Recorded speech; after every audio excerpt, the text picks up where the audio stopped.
nắng cao là thâm ấy nhưng mình tên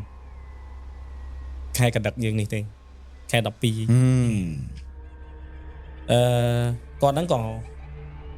xử lý tha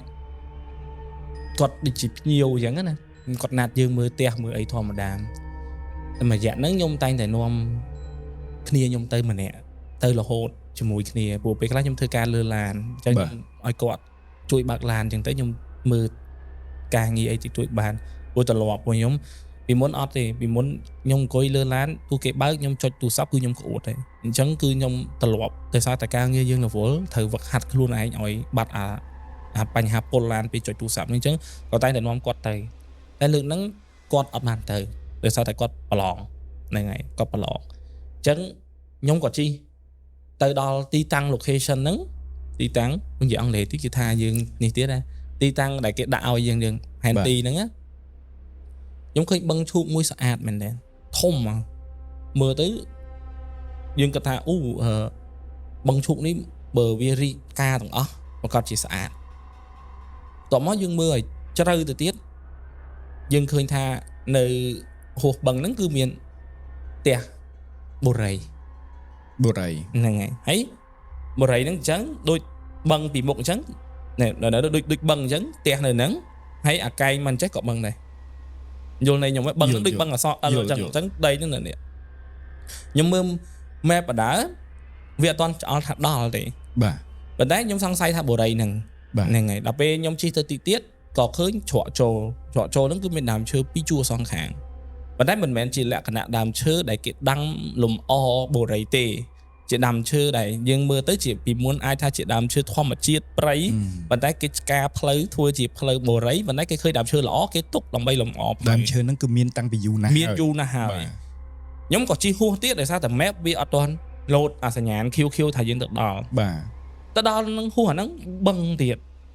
បឹងឈូកនឹងដដែលហើយខ្ញុំមើលទៅគឺបូរីទៀតមេថាបូរីហ្នឹងមើលមកគឺដូចកណ្ដាលបឹងអញ្ចឹងប៉ុន្តែខាងក្រោយអត់ទេខាងក្រោយដីទេប៉ុន្តែបឹងទៅខាងមុខទេដូចថាគេទិញដីបឹងមិនទាន់បានអីចឹងណាចឹងគេទុកនៅហ្នឹង map ក៏វា load បញ្ជាក់ថាយើងហួសហើយ internet slow យើងក៏បកមកវិញចូលមកដល់ច្រកទ្វារបូរីហ្នឹងយើងបត់ឡានចូលធម្មតាហើយខ្ញុំមានអារម្មណ៍ថាការគិតរបស់គេល្អដែលគេអត់កាប់ឈើចាស់ចោលប៉ុន្តែគេយកឈើហ្នឹងមកឆ្នៃកន្លែងណាដែលអាចទុកបានវាទៅជាសម្រស់លំអមួយដែលមើលទៅគឺធម្មជាតិពិតដែលមានបឹងជុំវិញទៀតបឹងសងខាងខ្ញុំជីទៅក៏ឃើញមានអ៊ំម្នាក់ដែលគាត់អង្គុយលើអតេះគាត់អង្គុយហ្នឹងគឺមិនមែនអង្គុយលើផ្លូវទេគាត់អង្គុយផ្លូវវាមានចើមមាត់បឹងណាដីព្រមតាមឈើហ្នឹងគាត់អង្គុយហ្នឹងតែគាត់បែរទៅបឹងបាននៅបែរខ្នងមកថ្ងៃហ្នឹងហើយបែរខ្នងមកខ្ញុំគាត់អង្គុយបែរទៅបឹងហើយអត់មានអ្នកណានៅទេហើយនៅលើអាខ្នងប៉ាអ៊ីគាត់ហ្នឹងមានរូប sticker រូបបិទតុក្កតាទួយហ្នឹងហើយមានលេខធំមួយគេដាក់លេខ2ជាលេខ2ខ្មែរហើយមានតុក្កតាទួយខ្ញុំគាត់ថាអូនៅក្នុងនេះប្រហែលជាមានមណ្ឌលថែរក្សាមនុស្សចាស់ឬមួយក៏មិនប៉ុន្តែខ្ញុំក៏គិតមួយទៀតថាដូចប្រហែលណាមិនបានឲ្យគាត់មិនអញ្ចឹងបើគាត់ជ្រុលតែបន្តិចឬមួយក៏គាត់ទុនខ្លួនទៅមិនទៅបឹងតាមអ៊ំចាស់ហ្នឹងគាត់មានបញ្ជនប្រហែលណាអត់ទេប្រហែលជាខ្ទង់50ជាងតែព្រោះខ្ញុំអត់បានឃើញមុខទេខ្ញុំឃើញតែក្រោយប្រហែលអត់សក់ទេគាត់អត់មានសក់ហ្នឹងថ្ងៃតងហើយមានស្នាមដេអញ្ចឹងណាហើយខ្ញុំអត់គិតថាអីខ្ញុំគិតថាហេតុអីក៏ឲ្យគាត់មកនៅនឹងម្នាក់ឯងវាគ្រោះថ្នាក់ណាស់ខ្ញុំក៏ជីទៅហួសបន្តិចទៀតខ្ញុំក៏ឃើញនៅខាងស្ដាំដៃហ្នឹងតែខាងឆ្វេងដៃហ្នឹងដដែលហ្នឹងជួមួយអ៊ំហ្នឹងទៅជាមានប្រភូមិសម័យឥឡូវឯងប្រភូមិសម័យឥឡូវអាម៉ូតសម័យឥឡូវពណ៌មាសប៉ុន្តែវាមិនមែននៅលើដីច្រាំងមាត់បឹងហ្នឹងឯងវានៅក្នុងបឹងអញ្ចឹងប្រហែលបើយើងដើរទៅត្រូវចុះទឹកបឹងប្រហែលជាខ្ទង់1ម៉ែត្រកន្លះអីមិនទៅដល់ប្រភូមិហ្នឹងយោអញ្ចឹងប្រភូមិហ្នឹងវាមានសភាពចាស់មែនតើហើយវាមានពងខ្យងកាឈុកអីពាត់ជុំវិញអញ្ចឹងទៅប៉ុន្តែបើយើងមើលឲ្យលំអិតហ្មងនៅលើ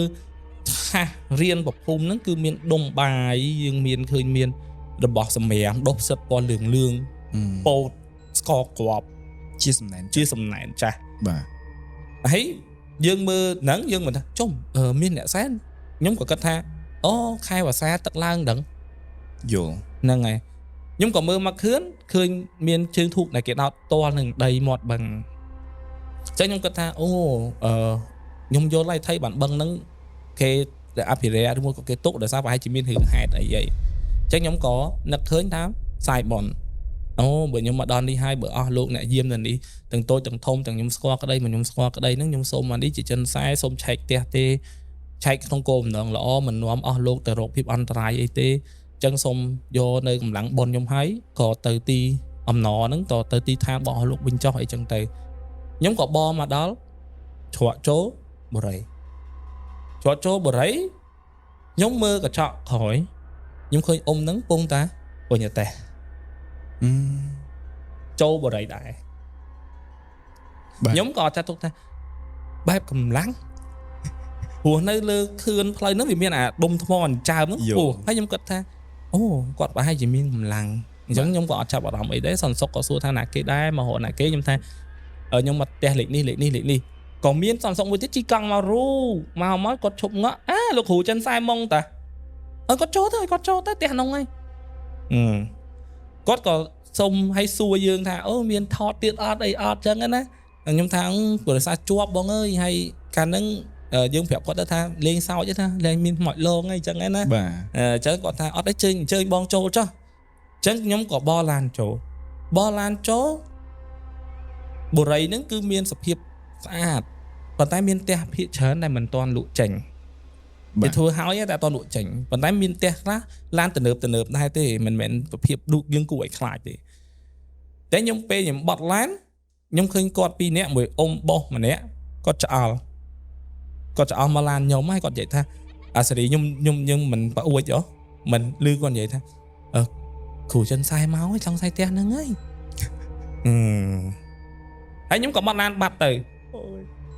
ដឹងតែពេលដែលខ្ញុំបត់ឡានបាត់យើង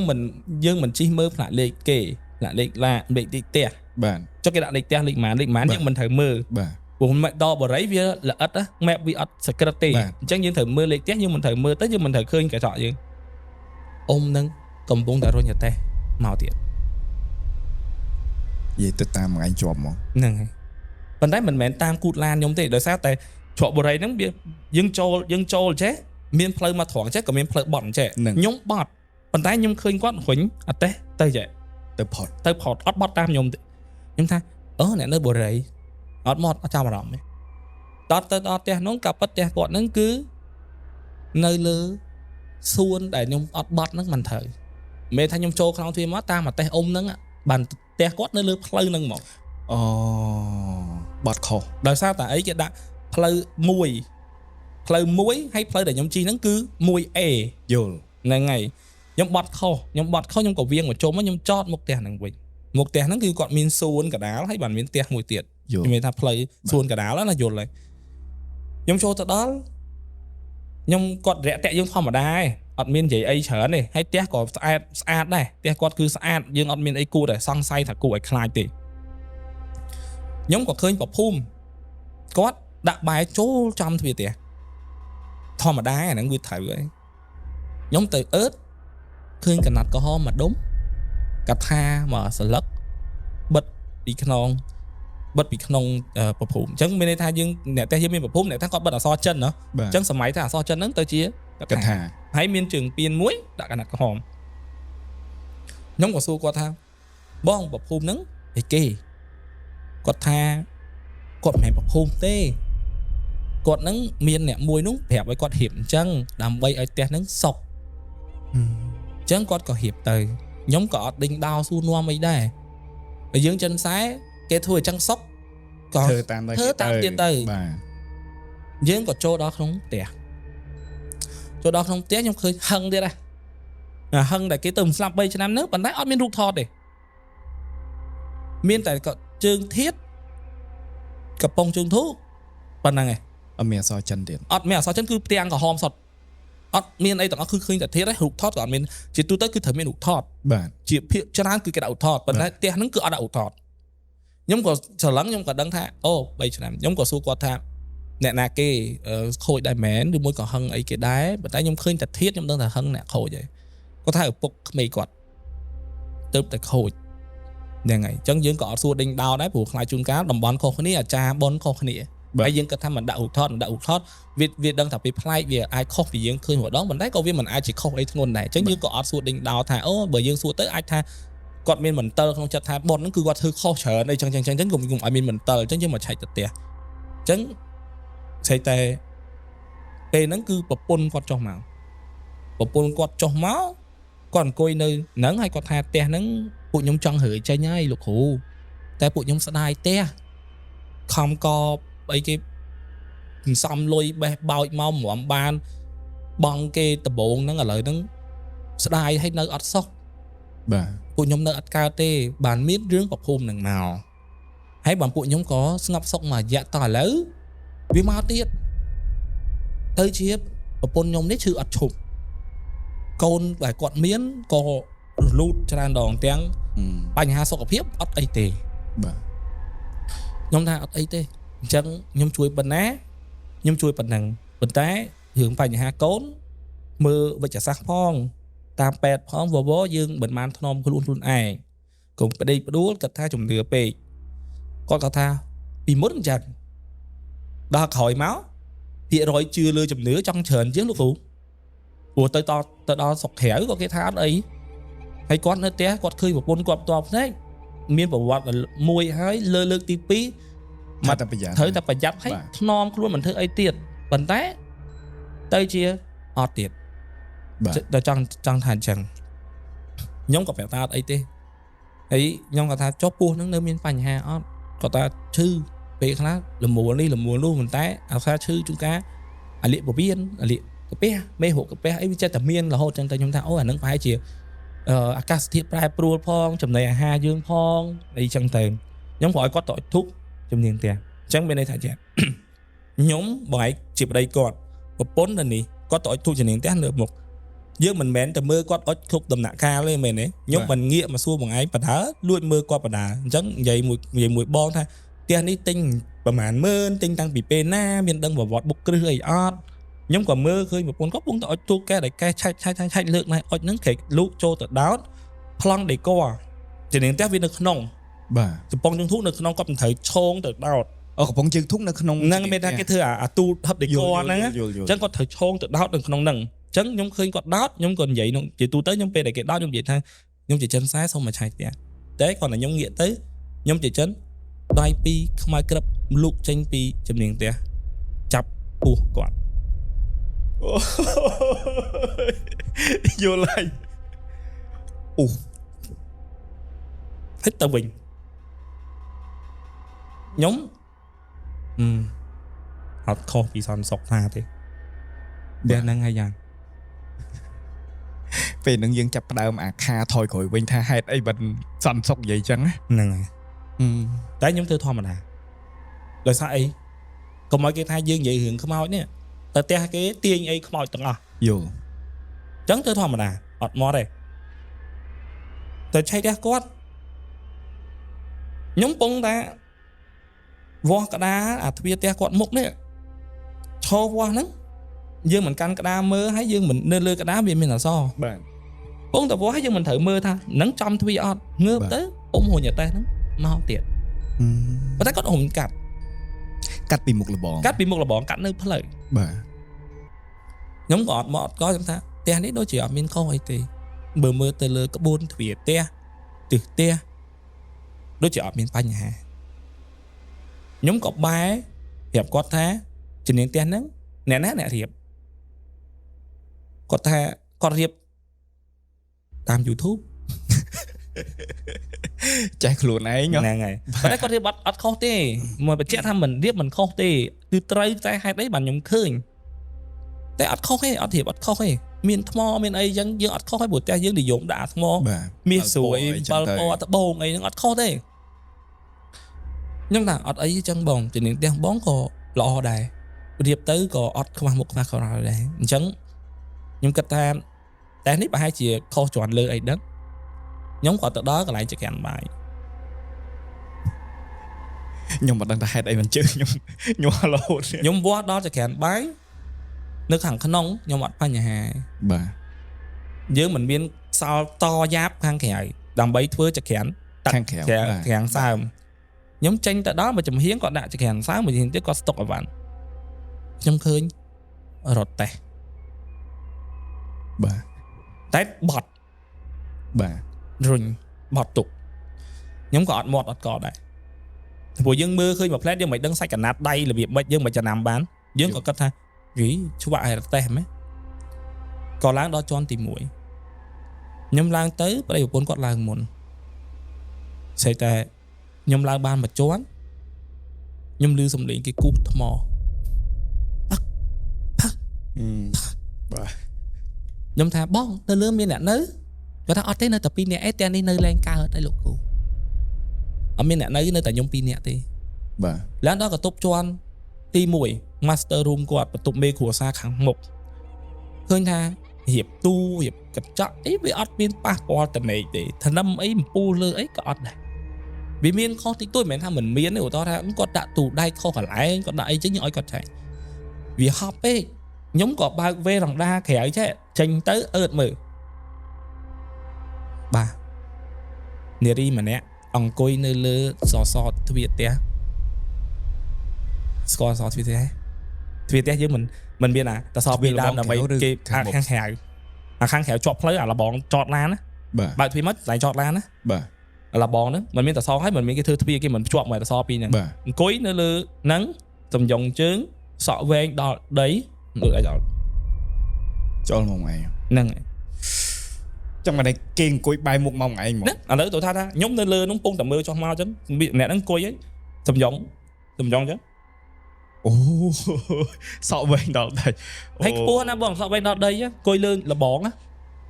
ខ្ញុំក៏ងាកបោះវឹក ជប់មានអីតែមិនអង្គុយលើលបងខ្ពស់ហ្នឹងមានអីជើងគេដល់ដីដែរ សក់ដល់តែជើងអត់ដល់ទេ អូបាទ មានតែបងយល់អាតសសងខាងហ្នឹងលបងហ្នឹងគាត់អង្គុយលើអាបន្តុកបាយចំណាំថាផ្ទះមិនមានអំពូលគេដាក់អំពូលអាកែហ្នឹងអាតសដាក់អំពូលហ្នឹងគឺអង្គុយនៅកន្លែងហ្នឹងតែគាត់អត់មានអំពូលទេ យល់ ហើយឆ្អល់របស់ខ្ញុំទៅញងចឹងខ្ញុំក៏ងាកទៅវិញបងទាំងថ្ងៃមានអ្នកថែ យល់ ធំហើយកាយទៀត បាទ មានលោកគ្រូមានខ្ញុំដឹងថាមានច្រើនណាហើយពួកខ្ញុំនៅនេះពួកខ្ញុំនៅសំពាធណាបងអើយចេះមួយចុះពីរយ៉ាងបាញ់អត់អីទេបងគេល្អទេកុំធ្វើអីគេខ្ញុំនិយាយចឹង បាទ ដើម្បីកុំឲ្យគាត់ភ័យ បាទ ក៏បន្តឡើងដល់ចណ្ដើរហ្នឹងលឺទៀតផឹកខ្ញុំថាបងមានណាគេគោះថ្មអីគាត់ថាលោកគ្រូលឺដែរហ៎ពួកខ្ញុំឲ្យតែគេងយប់គេអត់បានដោយសារតែគោះថ្មហ្នឹងតែដឹងថាអ្នកណាគោះឲ្យតែរៀបទៅអាលាវបើគេងលក់ហ្មងអត់អីទេតែអាបិទទូរស័ព្ទរៀបគេអាលាវហ្នឹងគឺគោះរហូតគោះមិនមែនការដ្ឋានទេណាគឺគោះគេយកដុំថ្មពីរមកគោះគ្នាដូចអាបែកផ្កាភ្លើងណាគាត់ថាគាត់គេងអត់កើតដល់តែគាត់លក់ហ្មងលែងអីប៉ុន្តែលេងអីហ្នឹងគឺបន្ទាប់ពីគាត់រៀបប្រភពហ្នឹងហើយទេខ្ញុំឡើងទៅដល់ជាន់ទី2កតុបខាងមុខទៅដែរកតុបតែមានខែអ្នកជំងឺមានថាគេដាក់កតុបខែធំមួយក៏ខែអ្នកជំងឺមួយហើយនៅក្នុងនោះមានអាវ៉ាន់មានវ៉ាលីអីគេស្តុកអីចឹងទៅខ្ញុំក៏ឃើញមានរូបថតបិទកណាត់បិទអីចឹងដែរតែយើងអត់បានបើកមើលណាព្រោះគេបិទកណាត់យើងខ្លាចថារូបគេលាក់គេអីមកឲ្យយើងឃើញយើងអត់មើលទេចឹងមានរូបទូចធំមានវ៉ាលីមានអីនៅហ្នឹងពេញខ្ញុំក៏ដើរមកវេរ៉ង់ដាខាងមុខទៀតដើម្បីចង់ដឹងថានៅទៀតអត់នៅយល់នៃខ្ញុំឯងបាត់តែឃើញអ៊ំរុញអត់ទេហ្នឹងនៅសួនមកខាងទៀតមិនមែននៅផ្លូវមុខទេអាផ្លូវមករំលងសួនខ្ញុំថាអីក៏ហាត់ប្រានមមម៉េះក៏អត់ចាប់អារម្មណ៍បែរខ្លួនមកវិញអង្គុយលើទូកៅចុះទ្វារវេរ៉ង់ដាបើកមកឃើញខែគាត់ដាក់ទូកៅអញ្ចឹងនៅលើទូកៅគាត់មកដល់ពីដានវាសល់ប្រឡោះអង្គុយបត់ក្បាលលើពីដានលើទូអត់ទេអត់មែនជួយអត់ចាច់អូរបៀបថារបៀបថាខ្ញុំថឹងអង្គុយឲ្យត្រង់ស្មាប៉ុន្តែវាទើអញ្ចឹងយល់អូ ខ្ញុំក៏ប្រាប់ថាបងចុះក្រោមអត់បានទេចុះក្រោមបងខ្ញុំនៅលេងបានហើយចុះក្រោមយើងចុះក្រោមទៅតែនិយាយគ្នារត់ចុះដល់ក្រោមខ្ញុំមិនដឹងថាខ្ញុំខ្លាចឬមួយមិនខ្ញុំរត់មុនគាត់ខ្ញុំវាចុះចដាទៅជាចុះមុនគាត់យល់ ចុះមកដល់ក្រោមមិនវាក់អា ដល់បាក់ជន់តដីហ្នឹងមិនមានជំនាញផ្ទះគេមិនដាក់គៀនចដាចេះ បាទ ខ្ញុំរត់មកខ្ញុំឃើញជើងពីរគូវាចូលជំនាញផ្ទះតែឃើញតែក្រុមកជើងយើងទេណាអត់ឃើញកពួនទេដូចមនុស្សវាចូលបានសល់តែកជើងដែលយើងឃើញ អូអញ្ចឹងបានន័យថាសន្តានវាហ្មង វាចូលក្នុងជំនាញផ្ទះតែខ្ញុំឃើញត្រឹមតែកជើងហ្នឹងទេហើយ flip ចូលជំនាញផ្ទះបាត់ខ្ញុំប្រាប់គាត់ថាបងជំនាញផ្ទះហ្នឹងមានរឿងហើយបើឯងប្រាប់ខ្ញុំត្រង់មកតើមានបញ្ហាអីគាត់ថាអត់អីតែខ្ញុំទៅនិយាយគ្នានៅខាងក្រៅផ្ទះ បាទ គាត់ថាអញ្ចឹងលោកគ្រូឃើញដូចខ្ញុំដែរខ្ញុំមិនដឹងថាគាត់នឹងមកពីណាទេប៉ុន្តែពួកគាត់ធ្វើឲ្យពួកខ្ញុំនៅអត់សុខទេគាត់ថាពេលគាត់មកនៅផ្ទះនេះដំបូងគឺសុខទេអត់បញ្ហាតែដល់ពេលដែលឪពុកក្មេងគាត់ឡើងមកនៅជាមួយឪពុកក្មេងគាត់ចាប់ដើមមានសុខភាពទ្រុឌទ្រោមអត់ស្រួលមានម្ដងនោះគាត់ពងតែឈរលៀងឡានខ្លួនឯងមុខផ្ទះបាញ់តយោពាក់ខោខ្លីដោះអាវលៀងឡានធម្មតាបាញ់លើហើយគាត់បាញ់កង់ឡានបែរឡើងផុកឡានហ៎បាញ់គាត់អោនទៅបាញ់ខាងបាតក្រោមឡាន បាទ គាត់ឃើញដូចសក់បន្តិចមិនដឹងថាជាប់ស្មៅបន្តិចដែលវាចេញពីបាតឡានដូចទៅឡើងកស៊ីម៉ាំង យល់ គាត់បាញ់ទឹកហើយវាជ្រុះវាមិនជ្រុះគាត់ក៏ទៅយកប្រដាប់គៀបខ្ជូងដើម្បីគៀបចេញមកដល់អោនមកគឺឃើញមនុស្សស្រីម្នាក់កំពុងតែងាកមើលគាត់ដេកនៅក្រោមឡាននឹងតែម្ដងស្លឹងមកគាត់ភ័យពេកគាត់ភ្ញាក់បោះចោលដួលអុកគូតទៅក្រោយភឺឪពុកក្មេងគាត់ដើរចេញមកសេចតែដើរចូលទៅវិញដើរមកដល់ទ្វារហើយដើរចូលទៅវិញប្រពន្ធគាត់ហត់មកដែរគាត់ថាហើយប៉ាមិនហ្នឹងឃើញកូនម្សាប្តីខ្ញុំដួលអត់ជួយមិនមករត់ទៅវិញហើយនៅប្រពន្ធហ្នឹងមកគ្រាប្តីឡើងប្តីថាបងឃើញមានខ្មោចបងឃើញមានមនុស្សស្រីវាចូលផ្ទះយើងហើយវាចូលផ្ទះយើងហើយបងឃើញក្រោមឡាននេះមកបាញ់ទឹកមិញហើយក្នុងឡានយើងមានសក់ទៀតហើយគាត់ថាមិនព្រមប្រាប់អូនបើមានសក់ចឹងមិនព្រមប្រាប់មិនបានមកធ្វើអីចឹងបើសង្ស័យចឹងប្រាប់គាត់លួចប្រាប់ខ្ញុំពេលហ្នឹងណាហ៊ានប្រាប់សក់មនុស្សស្រីក្នុងឡានហើយប្រាប់ប្រពន្ធថាមានសក់មនុស្សស្រីមិនរឿងធំគាត់អត់ប្រាប់គាត់សុទ្ធចិត្តបញ្ញាប់ទៅយកអាគៀបហ្នឹងមកគៀបចេញទៅជាឃើញខ្មោចហ្នឹងគាត់ក៏គ្រាប្រពន្ធគាត់ចូលទៅក្នុងផ្ទះឃើញឪពុកគាត់កំពុងតែលើកកែវនៅចំនាងផ្ទះអង្គុយផឹកអូលើអាកែវដែល5ហ្នឹងផឹកឲ្យគប់ហើយដល់ពេលហើយបានកូនប៉ាគាត់ដួលភឹសត្រូវក្បាលខាងក្រោយហើយចាប់ដើមដើរលេងរួចស្ពឹកជើងក៏គេងនៅកន្ទប់ជាន់ទី2គាត់ថាមានម្ដងនោះប្រពន្ធគាត់ម្ដងកំពុងតែអង្គុយបុកសាច់ត្រីធ្វើទឹកគ្រឿងអង្គុយបុកបាទស្អីគាត់មើលទៅដូចធុងទឹកអ៊ីណុកធុងស្តុកទឹកហ្នឹងហើយបាទអ៊ីណុកបាទហ្នឹងហើយគាត់ឃើញប៉ាគាត់ហ្នឹងដើរចុះមកហើយប្រាប់គាត់ថាមន់សែនជំនាញហ្នឹងអញស៊ីបានអត់ណាហើយប៉ាកូនប៉ែងឃ្លានហូបចុះអស់ធូបអីអញដឹងថាអស់ហ្នឹងអញចុះមកយកស៊ីគាត់ក៏យកមន់មួយហ្នឹងឡើងទៅក្នុងកន្ទប់អង្គុយញ៉ាំហ្មងអត់មានកាប់ទេកាន់មួយចានដើរតុកឲ្យកូនហើយប៉ាអត់កាប់ទេហែកស៊ីចឹងមិនឆ្ងាញ់ហើយដល់ពេលទៅក្នុងកន្ទប់គាត់ហែកអីចឹងធម្មតាមើលគាត់ចុចទូទាស់មើលអីធម្មតាគាត់ថាពេលដែលគាត់ឡើងទៅតាមប៉ាគាត់ស្រាប់តែគាត់មិនឃើញប៉ាគាត់ហូបទេទៅជាឃើញមន់ហ្នឹងនៅកលៀតមុខកន្ទប់ទឹកប៉ាគាត់ដែលងឹតតិចតិចអង្គុយមានសម្ោមួយអង្គុយហែកស៊ីប៉ុន្តែដៃចេញពីកន្ទប់ទឹកយល់មានន័យថាមន់ហ្នឹងដាក់នៅកម្រាលជើងរៀបចូលកន្ទប់ទឹកវិញដៃហែកស៊ីនៅក្នុងកន្លែងងឹតលោកដៃហែកហ្នឹងហើយយល់គាត់ថាប៉ាមិនទុកមន់ហ្នឹងប៉ាថាអញស៊ីអស់ហើយអញទុកហ្នឹងទុកលើពុកមិនស្មៅអានោះវាចិត្តធុងសម្រាមតែគ្រាន់ប៉ាចាំយកចុះក្រោមតបមកបំប៉ាគាត់ដួលហ្នឹងមុនហ្នឹងអាឡងបែបហ្នឹងគឺឡងមុនឃើញនាងឡានហ្នឹងដល់ដួលហើយគាត់ចាប់ដើមដើរលេងរួចទាំងអត់មានត្រូវអីសោះប៉ុន្តែក្បាលគាត់គឺមានផលប៉ះពាល់ខ្លាំងរហូតដល់មានវះដល់ហើយប៉ាគាត់ចេះតែមកមើល khơi thà anh bổ viên ơi anh bổ viên ơi ô anh đi dục tiết đó anh khai dục đi chân ngồi pi lông ban của màn ngáy té chọp quạt nó bên kia nơi đấy kia muốn luộc sụt một kia ắt hai quạt đây này kia hai nẹp hôn nữa màu mình lông té mùi là ngày xe tơ pe tới và hai chỉ quạt cất hai khai nè chất khang ăn chất để mà cha té sụt muốn nó quạt đào mà phẹp bom họ này mình mến trong mình hai tê mình tái mình đăng thập rập ôn anh chưa từng kia từng pu tẹt thằng mấy sờ lạnh sờ lệp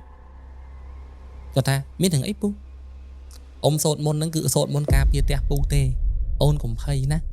cho tha vô ăn có hôm để bật lên trang để tôi một tẹt ôn anh nó cứ miên ôn anh họ si khát họ si lẽ cứ cà bia tẹt pu tê vô bà có ta mình tới pu con sấy pu stir chút cuột này cái tục quát mùi cái tục cho ôn anh ATP nó cái chọn cho lộc cái này dục láng việc khơi mình sấy tao cho nặng đai ớt mau cái tục kia viết hẹp không mặt chưa bà vì bây dục cái tiết viết ở đây cái tục về mình tại sao việc khác viết mà đây cái tục bà bà láng tại đây tiết sắp tại viết mình đăng thật viết tham viết từ tiên vàng nôn bất phần ta ap viết từ tiên nó cứ việc khơi pa ổn anh nữa đào mình ruột nó cứ kinh cuối Scott bị lớn lúc đây cho si pua bao này ở đằng luôn nghĩa mà mơ vía sao ta chiêm bên nằng và tạ bên nằng vì cuột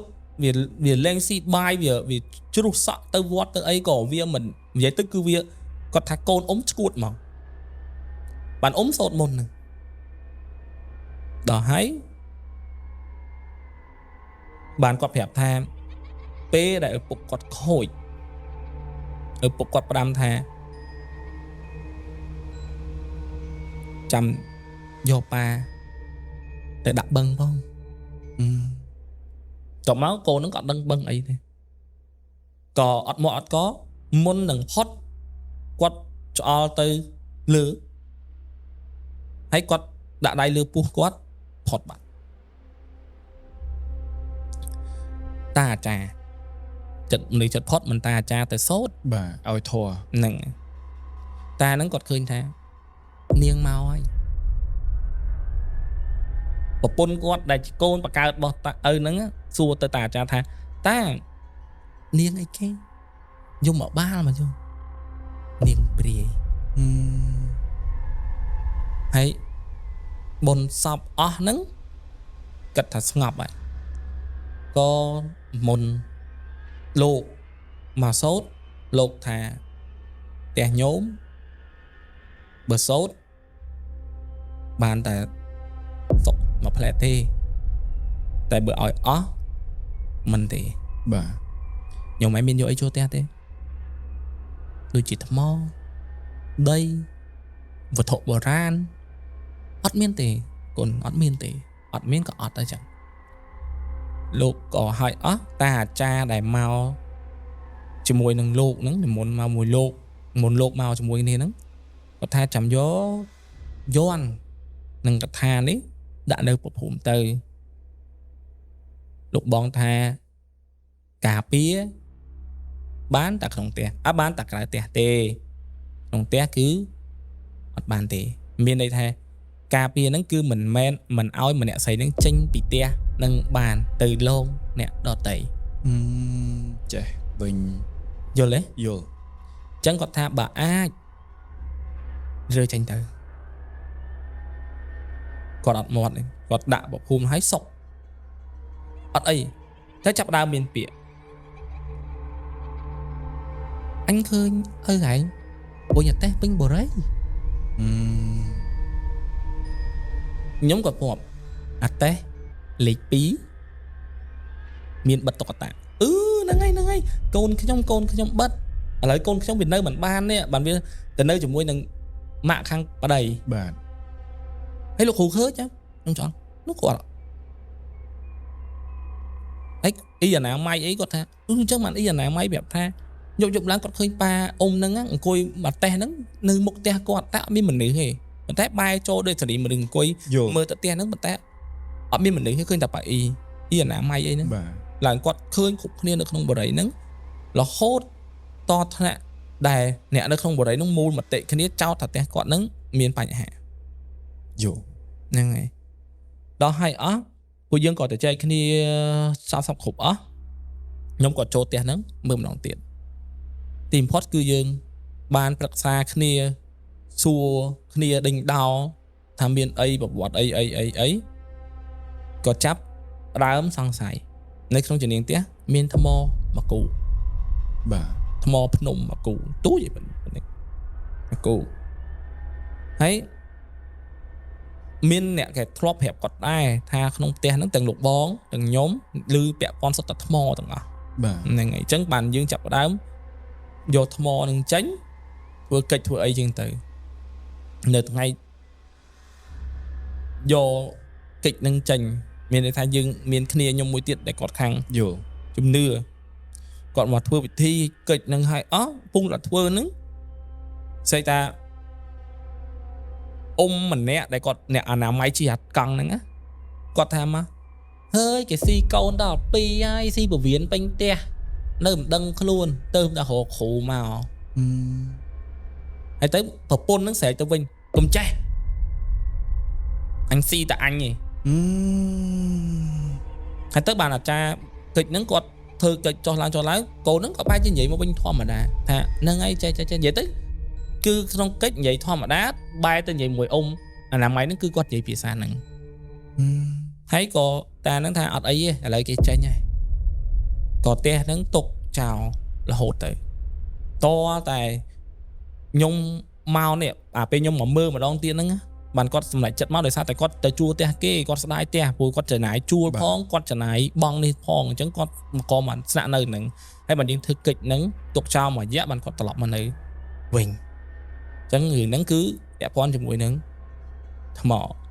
ហើយឪពុកគាត់មិនមែនខូចដោយសារតែអាឈឺបោកដួលហ្នឹងទេទៅលេងទឹកបឹងទៅលេងអាឡៃបឹងហ្នឹងមិនដឹងល្មិចដួលធ្លាក់ចូលទឹកបឹងឆ្លក់ប៉ុន្តែមិនលងស្លាប់ទេតែវាធ្វើឲ្យសុខភាពគាត់កាន់តែខ្សោយមួយកម្រិតទៀតដែលអាចធ្វើឲ្យគាត់ស្លាប់ហ្នឹងអញ្ចឹងចាប់ពីពេលហ្នឹងមកគឺមានគេឃើញគាត់រុញពេញបរិយាក្រោយមកបានអាចារ្យដែលធ្វើកិច្ចហ្នឹងថាថៃបានគាត់ចូលតែអត់បានមកពីយន្តកថាហ្នឹងមកពីយន្តប្រភូមិដែលធ្វើឲ្យត្រាយមិនចេញបានអាខាងក្រៅក៏ចូលក្នុងសាច់ញាតិខ្លួនឯងក៏ចូលអត់បានហ្នឹងហើយអញ្ចឹងទៅក៏ចាប់ដើមដេកូអត់ផ្ទះហូហើវិញសាងសង់វិញមកក៏លែងជាបញ្ហាតែយើងដឹងពីប្រវត្តិថ្មភ្នំហ្នឹងគាត់ថាឪពុកគាត់ហ្នឹងមកពីជំនាខាងសមុទ្រមកដល់ត្រែងតែយ៉ាងអ្នកបណ្ដាជីផ្លូវជាតិលេខ4ចាស់គាត់ជាអ្នកដែលធ្វើការភ្នំហ្នឹងគាត់ចេះមើលថ្មគាត់ជិះមកគាត់ក៏ឃើញថ្លើមថ្មពីរដងគាត់ឃើញថាស្អាតគាត់ថាថ្លើមថ្មត្រជាក់ត្រជុំល្អអានឹងថ្មភ្នំថ្មល្អទេកូនឡើងផ្ទះថ្មីដែរយកអានឹងទៅទុកផ្ទះឲ្យកូនត្រជាក់ត្រជុំគាត់ត្រជាក់ត្រជុំដាក់ជំនាញផ្ទះហ្នឹងទៅហ្នឹងគឺគាត់យកថ្មហ្នឹងគឺយើងអត់ដឹងថាមកពីណាប៉ុន្តែសម័យទៅវិញគឺប្រវត្តិហ្នឹងគឺពេលដែលឪពុកយកថ្មមកកូននឹងសួរថាថ្មអីប៉ាគាត់ប្រាប់ថាប៉ាយកពីភ្នំមកណាកប់ដីប្រឡាក់ផុកអីមានណាឃើញទេតែចុះជូណូមទៅឃើញទៅក៏យកមកឲ្យគាត់ឯងទៅចាក់ទៅជុំផ្ទះថ្លើមថ្មហ្នឹងទៅអញ្ចឹងក៏មានរឿងដូចខ្ញុំនិយាយហ្នឹងមករហូតអញ្ចឹងដល់ពេលធ្វើកិច្ចហើយថ្មហ្នឹងគេយកទៅណាទៅគាត់យកទៅដូចជាអាចារ្យគាត់ថាគាត់យកទៅបដែតទលេបដែតបោះចូលទលេ4មុខហ្នឹងហើយអញ្ចឹងរឿងហ្នឹងចាប់ត្រឹមហ្នឹងហ្នឹងហើយអស់ហើយតែអត់ទាន់ហៅទៀតផងបាទគាត់អត់ទាន់ហៅសួរអីទៀតផង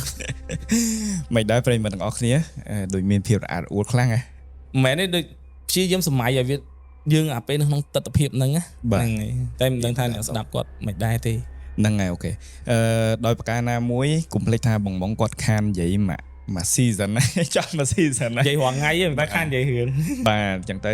ប្រហែលមានភាពរអាក់រអួលដោយឡែកខ្ញុំជឿថាប្រិយមិត្តទាំងអស់គ្នាដែលគាត់គាំទ្រហើយនឹងស្ដាប់ទៅជក់ចិត្តសម្រាប់ខ្ញុំវិញទស្សនវិជ្ជាតែគាត់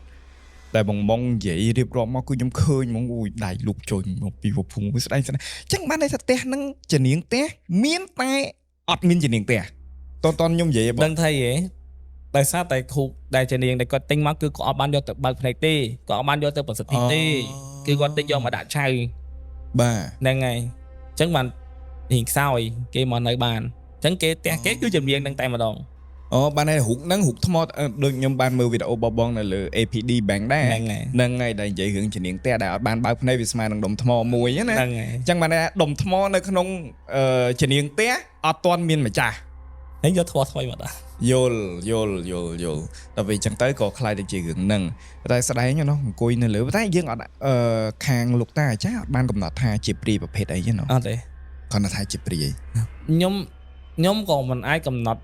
អានេះបើខ្ញុំទេខ្ញុំមិនដឹងថាវាព្រាយគាត់ជាព្រាយគាត់ជាខ្មោចខ្ញុំមិនដឹងគាត់តែគ្រាន់ថាមើលលក្ខណៈជាព្រាយហ្មងដូចជាមិនទេដោយសារអីខ្មៅអត់មានសក់សពងអីសក់វែងខ្ញុំគាត់ យល់